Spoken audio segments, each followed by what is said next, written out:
മറ്റൊരു വ്ളോഗിലേക്ക് സ്വാഗതം. അപ്പോൾ ഇന്ന് വളരെ ഒരു ഷോർട്ട് വ്ളോഗായിരിക്കും. കാരണം ഞാൻ ഇന്ന് കുറച്ച് ബിസി ആയിരുന്നു. മാത്രമല്ല ഇന്നത്തെ വ്ളോഗ് എന്ന് പറയുന്നത് എൻ്റെ കാർ സർവീസ് ചെയ്യാൻ പോവുകയാണ്. കൊടുത്തിട്ടുണ്ട്, അതെടുക്കണം. അപ്പോൾ അതിന് പോവുകയാണ്. സോ നമുക്ക് പോകുന്ന വഴിക്ക് കാഴ്ചകളൊക്കെ കാണാം, അവിടുത്തെ അവസ്ഥയും നോക്കാം. Okay, bye. അപ്പോൾ ഇവിടെ വന്ന് സർവീസ് കഴിഞ്ഞു, എൻജിൻ സർവീസും കാര്യങ്ങളൊക്കെ കഴിഞ്ഞു. ഇനി വാട്ടർ സർവീസും കഴിഞ്ഞു. ഇനി ഒരു സ്ഥലത്തേക്ക് പോകാനുണ്ട്.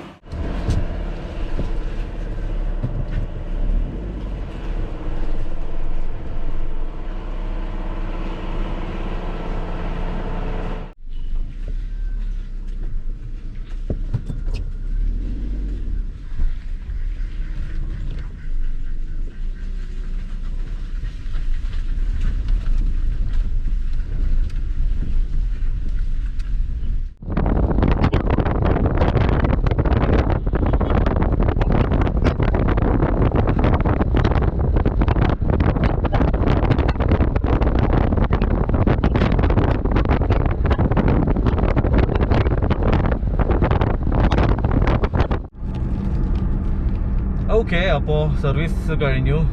മൊത്തം ഏകദേശം ഏറെക്കുറെ സാധനങ്ങളൊക്കെ മാറ്റി. ഇനി നമ്മളൊരു സ്ഥലത്തേക്കാണ് പോകുന്നത്. അപ്പോൾ ഇന്ന് ജസ്റ്റ് ഒരു കാർ സർവീസിങ് വ്ളോഗ് മാത്രമാക്കാമെന്ന് വിചാരിച്ചിരുന്നു. പക്ഷേ കണ്ടിട്ട് തീരെ ഇല്ലാതായി പോകുന്നു. കുറേ ആൾക്കാർ കണ്ടിട്ടല്ല, കാണുന്നൊരു 20 പേരെങ്കിലും 20 പേർക്ക് എന്തെങ്കിലും കാണാൻ ഉണ്ടാവണ്ടേ. ആരും കാറ് സർവീസ് ചെയ്യാത്തൊന്നും അല്ലല്ലോ. അപ്പോൾ ഒരു ചെറിയ കണ്ടന്റ് കൂടെ, ഒരു സ്ഥലം വരെ നമുക്ക് പോവാം. ഇപ്പോൾ സമയം 5:10. വണ്ടിയിൽ പെട്രോൾ ഇല്ല. അതുകൊണ്ട് കക്കൂസ് നിർമ്മാണ ഫണ്ടിലേക്ക്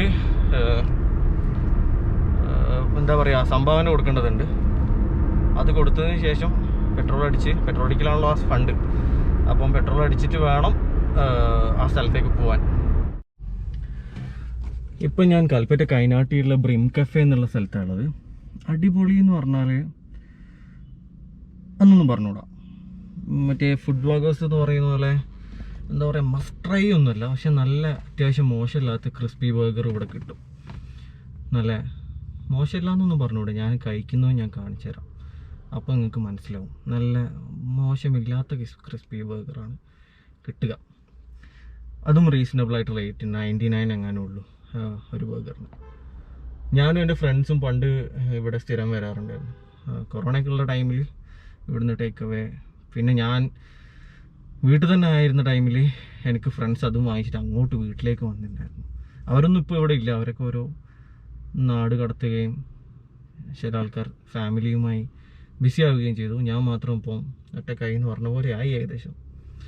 ഹാഫിസ് എൻ്റെ ഫ്രണ്ട്, അവൻ ബഹറിനിലേക്ക് അവനെ നാട് കടത്തപ്പെട്ടു.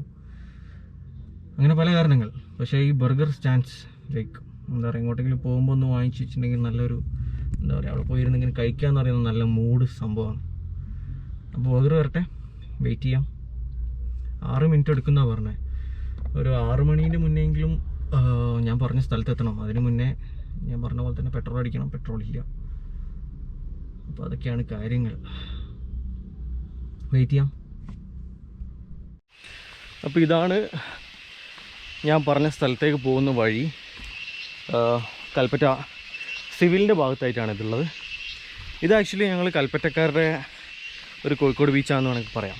കാരണം ഞങ്ങൾക്ക് ബീച്ചില്ലല്ലോ.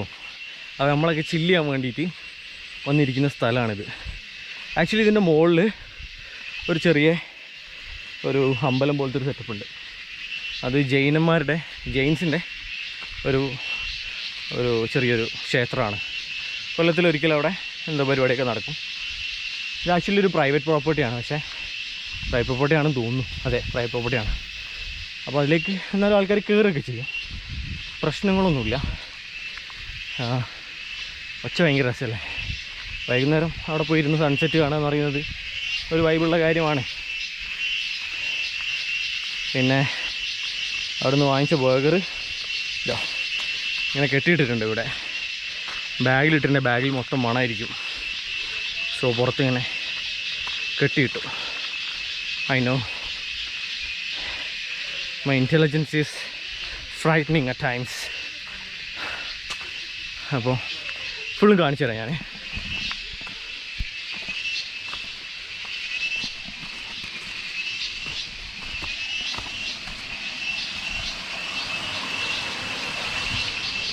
പാറക്കെട്ടിൻ്റെ ഇടയിൽ കൂടെ ചെറിയ അരുവിയെല്ലാം പോകുന്നുണ്ട്.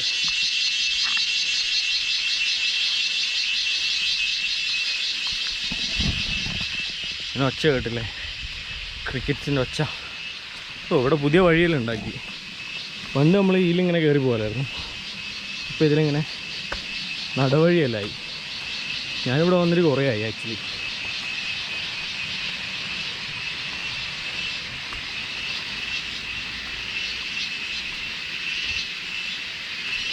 ചളിയാണ്,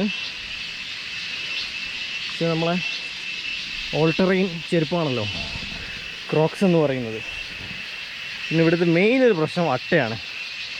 ഞാൻ സാനിറ്റൈസർ കാറിൽ വെച്ചിട്ട് മറന്നും പോയി. അപ്പോൾ അട്ട കയറിയാൽ മേലാരത്തെങ്കിലും സാനിറ്റൈസർ ഉണ്ടോ എന്ന് ചോദിച്ചു നോക്കാം. കുറേ ആൾക്കാരുണ്ടാവും അവിടെ, അതുകൊണ്ട് പിന്നെ പ്രശ്നങ്ങളൊന്നുമില്ല.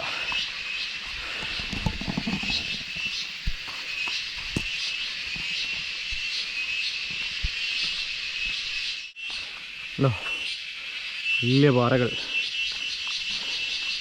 അങ്ങനെ ഭയങ്കര ഹെവി ആയിട്ടുള്ളൊരു ഹൈക്കൊന്നുമല്ല, സിമ്പിളായിട്ട് മുട്ടുവേദനയുള്ളവർക്ക് പോലും കയറി വരാൻ പറ്റുന്നൊരു സ്ഥലമാണ്. മങ്കീസ് ഉണ്ട് ഇവിടെ.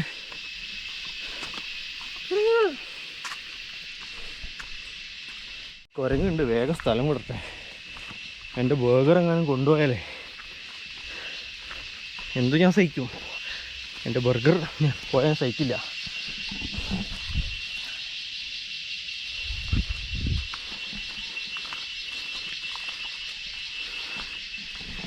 പിന്നെ ഇങ്ങനെയുള്ള സ്ഥലത്തിൽ കൂടെ പോകുമ്പോൾ ഞാൻ നേരത്തെ പറഞ്ഞല്ലോ അട്ടേൻ്റെ ഒരു കാര്യം, ഒരു സ്ഥലത്ത് പോലും ഒരു സെക്കൻഡ് പോലും സ്റ്റോപ്പ് ചെയ്യരുത്. ഡ്രൈ സീസൺ ആണെങ്കിൽ ഓക്കെ, എസ്പെഷ്യലി മൺസൂൺ ആണെങ്കിൽ സ്റ്റോപ്പ് ചെയ്തോ, അട്ട കയറിയിരിക്കും. 2 ദിവസം ഞാനും എൻ്റെ കസിനും കൂടെ ഒരു ഓഫ് റോഡിന് പോയിരുന്നു, ഡ്രൈവിന്. അവിടുന്ന് ഇത് സംഭവിച്ചു. ഞാൻ വെറുതെ നിന്നതാണ്. അങ്ങനെ അട്ടയൊന്നും ഉണ്ടാവില്ല എന്നുള്ള വിചാരിച്ച സ്പോട്ടാണ്, പക്ഷേ അട്ട കയറി. കാറ്റത്ത് മരമെല്ലാം ഒടിഞ്ഞു വീണിട്ടുണ്ട്.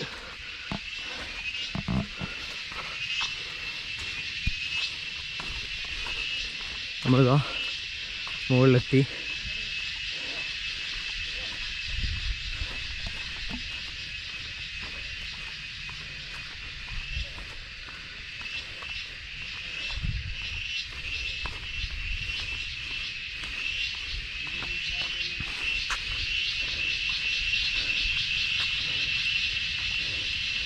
കുറേ ആൾക്കാരൊക്കെ ഉണ്ട്.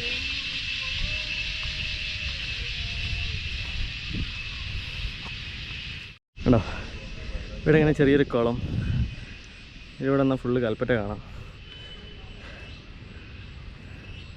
അപ്പോൾ ഇതാണ് ഇവിടുത്തെ വൈബ്. ഇതുണ്ടോ, ഇതാണ് ഞാൻ പറഞ്ഞ ടെമ്പിള്, ജെയിൻസിൻ്റെ. ഇവിടെ മഹാവീറിൻ്റെ ഒരു പ്രതിഷ്ഠയും കാര്യങ്ങളൊക്കെ ഉണ്ട്. ഈ സ്ഥലം ആക്ച്വലി താഴെ ഒരു സ്കൂളുണ്ട്. ആ സ്കൂളിൻ്റെ അടുത്ത് തന്നെ ആയതുകൊണ്ട് അവിടുത്തെ പിള്ളേരൊക്കെ മെയിൻലി കട്ട് ചെയ്ത് വരുന്നത് ഇങ്ങോട്ടാണ്. എൻ്റെ കസിൻസൊക്കെ പഠിച്ചപ്പോൾ അവരൊക്കെ ഇത് ചെയ്തിട്ടുണ്ടായിരുന്നു. സോ ഒരു പട്ടിയുണ്ട്, ഗോവേ. പട്ടിയൊക്കെ ബർഗർ മണത്ത് വരാൻ തോന്നുന്നു, പക്ഷെ ഞാൻ സമ്മതിക്കില്ല. അപ്പോൾ നമുക്ക് ബർഗർ കഴിക്കാം. ഇത് ബർഗറല്ല കേട്ടോ, പെപ്സി.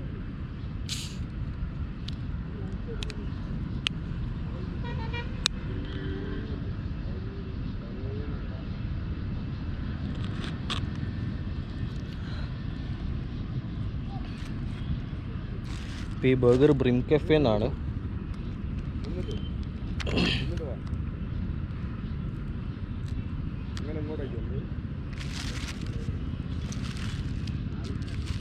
ആ പട്ടി പിന്നെയും വന്നിട്ടോ. പട്ടീനെ കൊണ്ട് വലിയ ഗുലുമാലായുണ്ട്.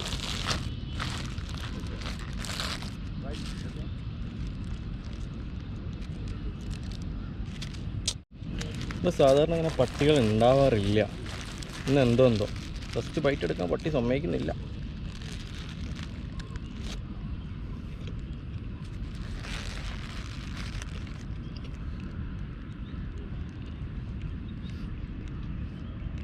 സൂപ്പർ, അടിപൊളി ബർഗർ, അതേ ടേസ്റ്റ്.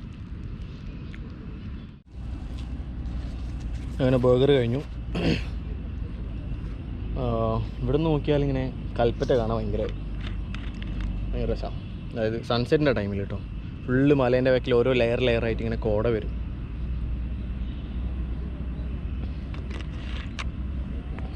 പിന്നെ ഒരു കാര്യം പറയാനുള്ളത്, ഇങ്ങനെ സ്ഥലത്തൊക്കെ വരും, ഫുഡ് കഴിക്കും, അതൊക്കെ സാധാരണയാണ്. പക്ഷേ ജസ്റ്റ് തിങ് അത് തിരിച്ചു കൊണ്ടുപോവുക. വലിയ പണിയൊന്നുമില്ലാത്ത പണിയാണ് അത്. ഇങ്ങനെ വളരെ സിമ്പിളായിട്ട് ചുരുട്ടുക. എന്നിട്ട് നമ്മുടെ ഈ പോക്കറ്റ് ഉണ്ടല്ലോ, പടച്ചോന് ഈ പോക്കറ്റ് തന്നത് എന്തിനറിയാം, വെള്ളക്കുപ്പി വെക്കാനും പിന്നെ ഇങ്ങനത്തെ ഓരോ ഡമ്പ് ഇടാനും. എന്നിട്ട് നല്ലൊരു സ്ഥലം കാണുമ്പോൾ, ഇത് നല്ലൊരു സ്ഥലം വെച്ചാൽ നല്ല സ്ഥലത്ത് കൊണ്ടുപോയി ഇടാനല്ല കേട്ടോ, നല്ല ഒരു ഡംസ്റ്റർ കാണുമ്പോൾ അവിടെ കൊണ്ടുപോയിട്ട് ഇടുക. അല്ലാതെ ഇപ്പോൾ ഇവിടെ ചുറ്റും നോക്കിയാൽ ഒരു സിഗരറ്റിൻ്റെ ബോക്സ് കാണാം, പിന്നെ ഇതാ ആരോ തിന്നിട്ടിത് കാണാം. അപ്പോൾ നിങ്ങൾ ത്രാഷിന് നിങ്ങൾ റെസ്പോൺസിബിൾ ആവുക. അത്രേ പറയാനുള്ളൂ. എല്ലാവരും അത് ചെയ്യുക. അങ്ങനെയാണെങ്കിൽ കുറേ സ്ഥലങ്ങളൊക്കെ നല്ല വൃത്തിയിൽ നിൽക്കും. ഓക്കെ, നമുക്കെന്നാൽ ഒന്നുകൂടെ മേലെ കയറിയിട്ട് ഫുള്ള് കാഴ്ചകളൊക്കെ ഒന്ന് കാണാം. ബാ.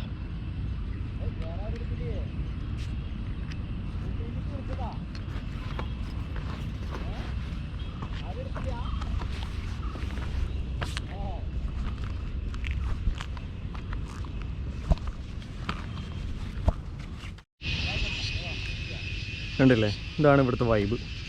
കുറേ ആൾക്കാർ വരും, വൈകുന്നേരം ഇവിടെ ഇങ്ങനെ ഇരിക്കും. സൂര്യനേട്ടൻ അതവിടെ, സൂര്യേട്ടൻ താഴെ താന്നു പോകുന്ന നോക്കിക്കും. ഒരു പട്ടി ഇങ്ങനെ കറങ്ങി കളിക്കുന്നുണ്ട്. എൻ്റെ ബർഗറിൽ നിന്നൊരു പീസ് വീണു വേണ്ടായിരുന്നു, അത് തിന്നുണ്ടാവും. കൊതി കിട്ടിയതെന്ന് തോന്നുന്നു പട്ടീൻ്റെ. അപ്പോൾ ഇതാണ് സംഭവം.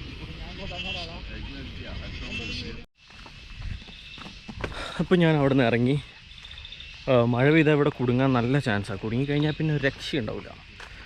അവിടെ കുറച്ചും കൂടെ സ്ഥലങ്ങളൊക്കെ ഉണ്ട്. ഒരു ഗുഹയെല്ലാം ഉണ്ട് അവിടെ. അവിടെ ഒന്നും പോയിട്ടില്ല. അങ്ങോട്ട് പോകണമെങ്കിൽ ഒറ്റയ്ക്ക് പോയിട്ടുണ്ടെങ്കിൽ എനിക്ക് പേടിയാണ്. വല്ല കുറുക്കനോ ഒക്കെ ഉണ്ടാവും. പിന്നെ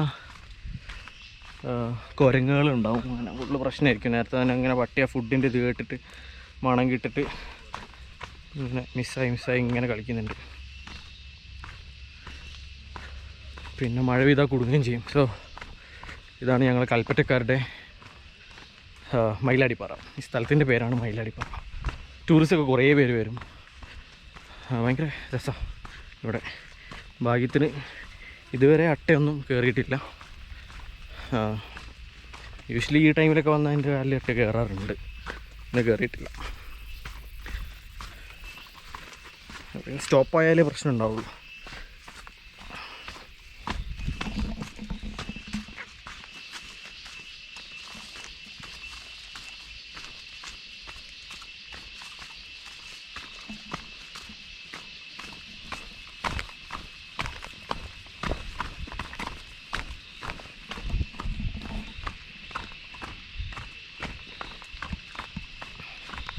പണ്ട് സ്കൂളിൽ പഠിക്കുമ്പോൾ പല കഥകളുണ്ടായിരുന്നു. മയിലാടിപ്പാറേൻ്റെ മുകളിൽ പ്രേതമുണ്ട്. പിന്നെ മയിലാടിപ്പാറ പൊട്ടിത്തെറിച്ചിട്ടുണ്ടെങ്കിൽ പിന്നെ കൽപ്പറ്റ അന്നത്തോടെ തീർന്ന്. മയിലാടിപ്പാറ ഒരു വോൾക്കാനോ ആണ്. അങ്ങനെ പല കഥകളും സ്കൂളിൽ പഠിക്കുമ്പോൾ കേട്ടിട്ടുണ്ട്. പിന്നെ ഇവിടെ പുലിയുണ്ട്. പുലിമരുക്കലിനെ പുള്ളിപ്പുലിയൊക്കെ ഇവിടെ സ്പോട്ട് ചെയ്തതായിട്ട് നാട്ടുകാർ പറയാറുണ്ട്. അങ്ങനെ പല സംഭവങ്ങളുമുണ്ട്. അപ്പോൾ ഇരുട്ടുന്നതിന് മുമ്പ് എല്ലാവരും കൂര ചെന്ന് ഏറി എന്ന് പറഞ്ഞ പോലെ നൈസാണ്. സോ അപ്പോൾ ഇതാണ് മയിലാടിപ്പാറേനെ പറ്റി എനിക്ക് പറയാനുള്ളത്. ഈ കഥ പറയാൻ അവസരം തന്ന യൂട്യൂബിനോടും ഗൂഗിളിനോടും ഞാൻ നന്ദി പറയുന്നു. Oh guys, by the way Kerala കത്തിയില്ല അല്ലേ?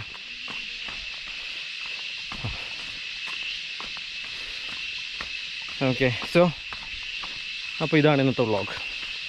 Thanks for watching. പിന്നെ സബ്സ്ക്രൈബ് ചെയ്യുക, ഷെയർ ചെയ്യുക, ലൈക്ക് ചെയ്യുക, കമൻറ്റ് ചെയ്യുക, പിന്നെ മറ്റേ ടിങ് ടിങ് അടിക്കുക. എന്തെങ്കിലുമൊക്കെ ചെയ്യും നിങ്ങൾ, ഉഷാറാക്ക്. ഗംഭീരമായിട്ട് പരിപാടി. Okay bye.